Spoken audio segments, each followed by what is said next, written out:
Okay, this second supplementary lecture is a discussion on binary stars, which can be very complicated, but again, it's just a small thing that comes up on an AP exam, and I want to make sure that we at least cover it. It truly is a test if you understand what those R's mean in all of the equations that we've been using. So a binary star system, and there was a sim that I posted, and there's a link for it under Labs and Activities in the Canvas site, so if you want to look at the binary star system. If for a binary star system, in this situation, the stars are going to orbit around a center of mass. There is no parent star like we had discussed with the Kepler's laws. So if we had, like here, a picture, we have two different mass objects, their center of mass is not directly in the center, but would be shifted towards the larger star here, and they're going to orbit around that center of mass. And we're just going to assume circular orbits around these things. We're not going to do anything elliptical, but this is the idea of where the center of mass is located.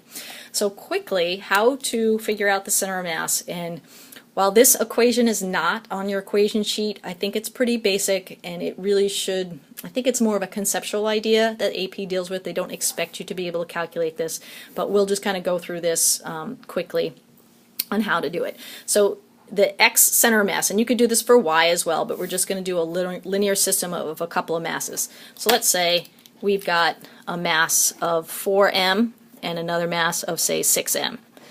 Okay? And we have them in this thing, and I want to find where the center of mass. Now, conceptually, you can kind of get an idea. It's going to be over here somewhere. It'll be closer to the 6m mass. But how do we figure out exactly where it is? The center mass is the sum of all of the positions times each individual masses times each individual mass's position. So that's telling you its position and the mass. So I would add them up for both those objects divided by the total mass. So let me explain how you would do this. So first step you have to do is pick an origin, and it really doesn't matter where you pick it. I could pick it out here, but it makes the most sense to pick it on top of one of your objects, because then the location of the 4m object would be 0, so that first one would drop out. So it makes the most sense, I think, to pick a spot like that. So this would be our x-axis right there, and that would be 0, and let's say the separation here is a distance d. So if I want to find the center of mass of that, then I take the sum of all the masses, so 4m times 0 is going to be 0, plus this mass distance would be d, and that would be 6m, divided by the total mass of my system, which would be 10m. So I would end up with d 6 over 10. The m's would cancel out here, so bam, bam. And then that would be 3/5 d. So that would tell you, relative to my origin, my center mass is at 3/5 of d. So again, it would be closer to the 6m spot. So that would be our center mass. So then this one would orbit around that, like that, and then this one would trace an orbit out around like that. So that would be the center of the orbit for each one. And we're going to assume circular orbits for what we're working on. So where do we take that from there? Well, how do we apply it? Again, this is to test to make sure that you really understand what's going on, and we're going to use this as our example right here. So this radius right here would be, if this is 3/5 d, this would be 2/5 d, and I'm going to use a different marker. 2/5 of d right there, because this distance here is 3/5, so that distance here must be 2/5.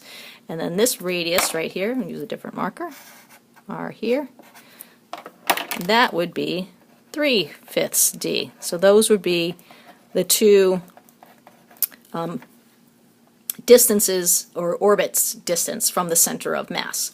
So now, if we're going to apply Newton's laws, sum of the forces equals the mass v squared over r, this is going to be g. This would be the two masses, and I'll just make them kind of m and m in this case, over r squared equals mv squared over r here. Now, we got to understand at this point, these two r's are not the same r. This one is the center of mass to center of mass. This is the force of gravity that exists between those two objects, okay?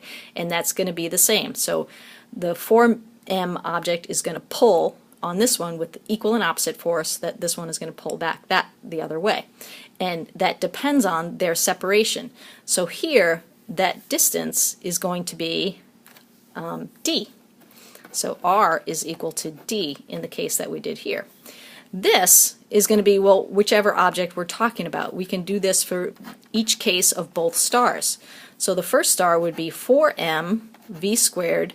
Now this R is going to be its orbital radius, distance from the center of mass. So the center of mass distance in this case would be 3/5 of D. Okay? Or I could do it for the other guy, the 6m mass. So this would be 6m, and again we'll make this mass will be different, so I'll just call it v1.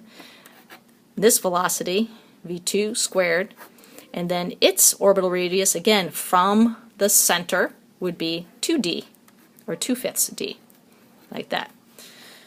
So again, all of these things are equal to each other. You can find the ratio, you can solve for the speeds of the different binary satellites, and just would work through that way.